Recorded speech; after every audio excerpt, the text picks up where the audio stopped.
the last video we got the elevator up and running, literally, and now we can load marbles onto the ramps. But this is not a free-for-all marble party.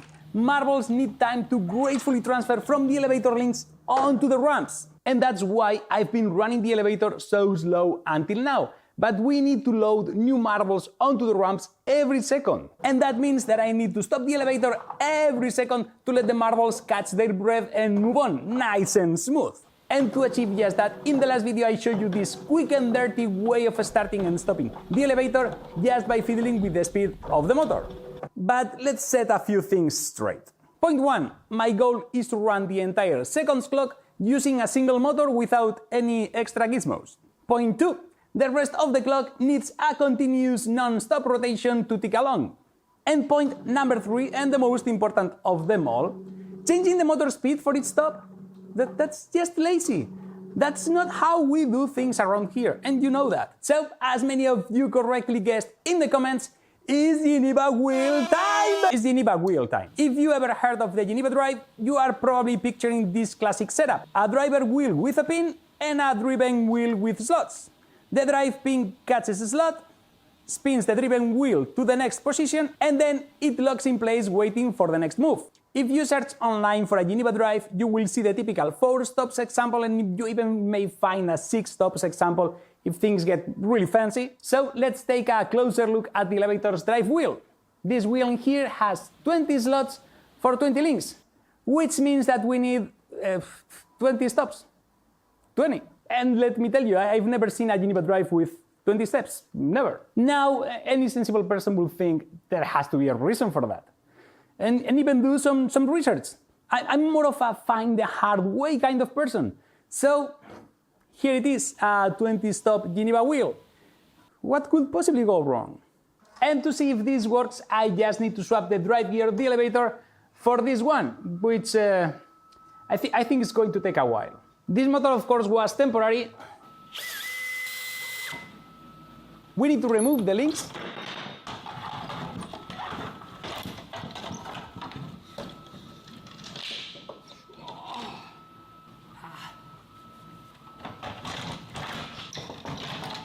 And the input ramp, and the temporary drive reduction gear, and get the top wheel from the machine. And now it's just as easy as swapping the spur gear for the Geneva gear. As we don't need a motor mount here anymore, I changed this bracket. And now I can get the wheel back onto the machine.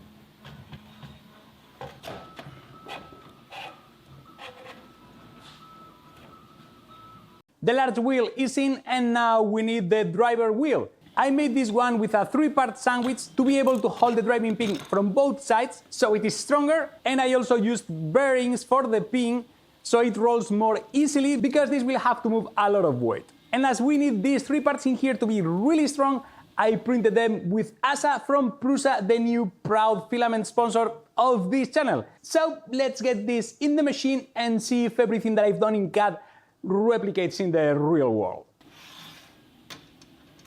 I'll mount these large bearings in the bracket to be able to pass through the aluminum extrusion shaft,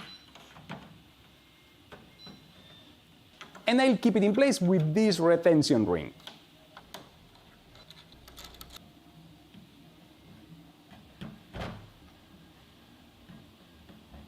First try, it doesn't happen often, but it works. And now we need to bring driving power to it from the main motor that is on the marble selection assembly. And for that, the logical solution would be taking power from one of these gears in here that are directly connected to the motor, and using a couple of these bevel gears, taking that power all the way back to the Geneva driving wheel. And that would be very difficult, if not impossible, because one of the gears will be attached to this assembly in here, and the other one to this one in here, and the position between the two of them is not locked. I can position this wheel in here up and down as I want, and the position of this one relates to this one. So position the two bevel gears on the two assemblies to match each other would be practically impossible.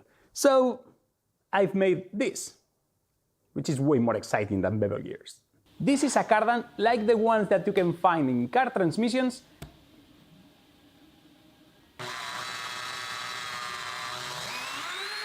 and it can transfer rotational movement with up to 25 degrees between the input shaft and the output shaft. But in here, obviously, we have more than 25 degrees between the output shaft and wherever we end up adding the input shaft.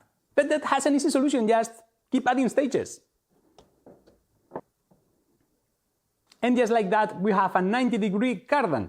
And now we need to get the Cardan shaft on the clock. But before we do that, a quick ad from today's video sponsor, Onshape. Onshape is a professional-grade CAD and PDM system, and they are now offering up to 6 months free of the professional version to engineers and their companies.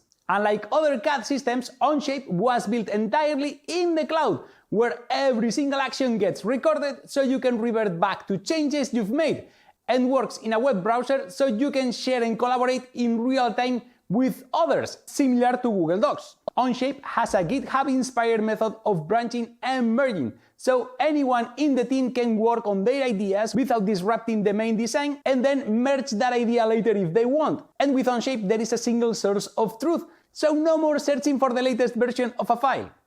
Onshape works on nearly any device or operating system, even on the iOS or Android mobile apps. So I highly recommend the engineers and product designers out there to check out Onshape.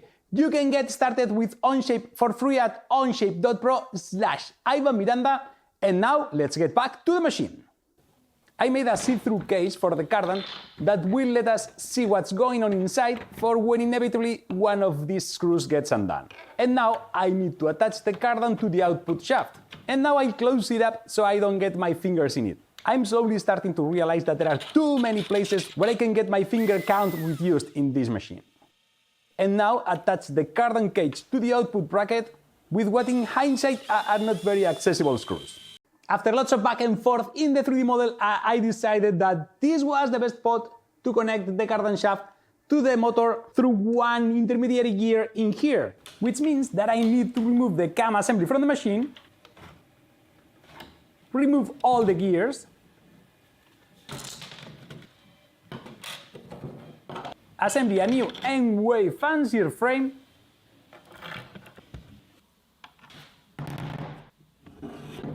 add the extra output gear for the Cardan shaft, then make a new reduction gear to transfer power from the motor to the output gear, and then reinstall the reduction gear and the output gear for the cam stack and the new top plate for the frame. And just like that, the new cam assembly is ready to go back in the clock. But before we put it back together, we need to address just a small teeny tiny issue that we have. You may have seen previously these holes in the cam discs, here, and here, and here. And after a bit of an investigation, I found the cause of the damage. Sometimes, for example, when the elevator is full and the ramps are empty and lots of marbles flow into the ramps at once, marbles come out of their channels and get in unexpected places, like this spot in here that only allow it to work on one side, or even worse, this one that locks the releaser in place. It seems that giving freedom to the marbles is like a bad idea, so I made this. It's kind of like a cage for the marbles, so they have to stay on their channel. I just had to remove the marble selector assembly from the clock, and one by one get all the ramps out. Then print new ramps, and then cut 90 pieces of wire in 3 different lengths, and then insert them in the ramps. I used M3 screws to lock the wires in place, which seems to work just fine, and the last step is to get all the arms and releasers from the old ramps to the new ramps one by one.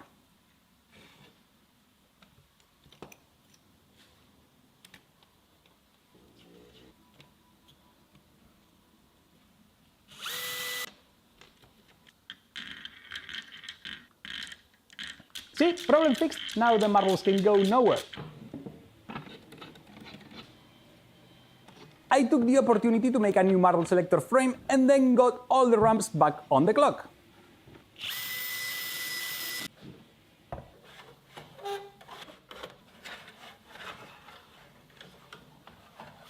And now we can finally get all the gears back on the clock and connect the output gear to the Cardan shaft. This extrusion can slide in the Cardan input bracket, and with this white part in here I can lock the output gear in place, which completes the power transfer circuit. And of course I need new discs for this, because they are broken.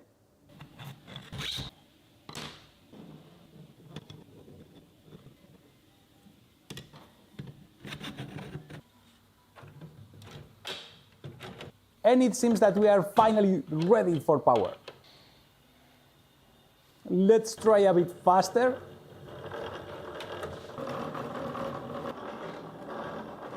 Look at that!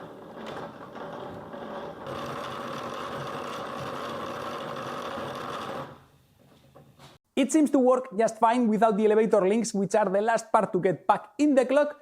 So let's do that and see if all this work was worth it.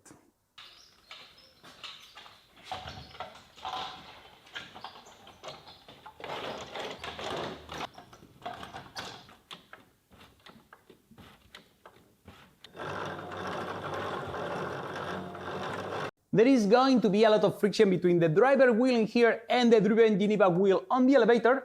That's why, even though I printed this wheel in PLA because it is huge and I need it to be rigid, I printed the band in the outside that is going to be in contact with the driving wheel in as a filament. And as I mentioned before, the small one is also printed in as a filament, so we should be good for a while. Nothing broke, let's get some marbles in.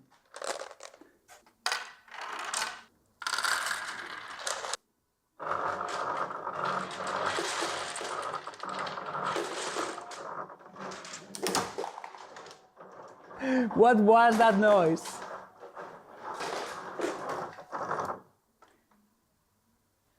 There was a noise.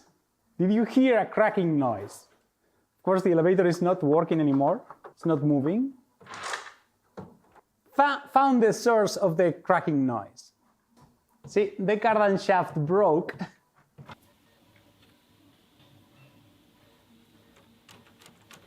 Found the issue, minor setback. One of the Cardan shaft parts broke, exploded. I think these ones are too rigid, so I printed new ones, almost solid on PETG, which is more flexible, and replaced them for the old ones, which took a while.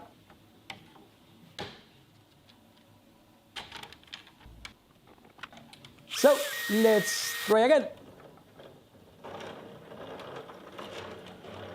Let's try with some marbles.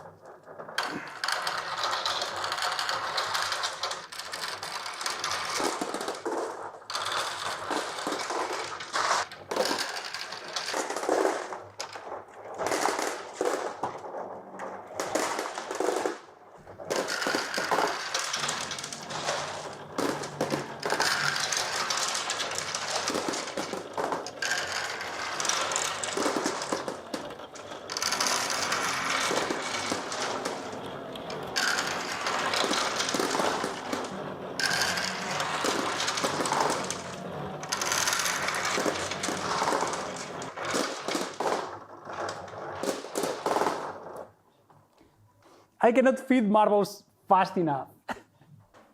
It works! It works! I will have to beef up that Cardan shaft if I want it to work reliably, because I'm pretty sure that it's going to break again, but that's just making it bigger, and I can do that. So don't forget to subscribe if you want to see how this ends. And that's it for this video. Thanks a lot to all my Patreons and members. Thank you. And now please go and make something!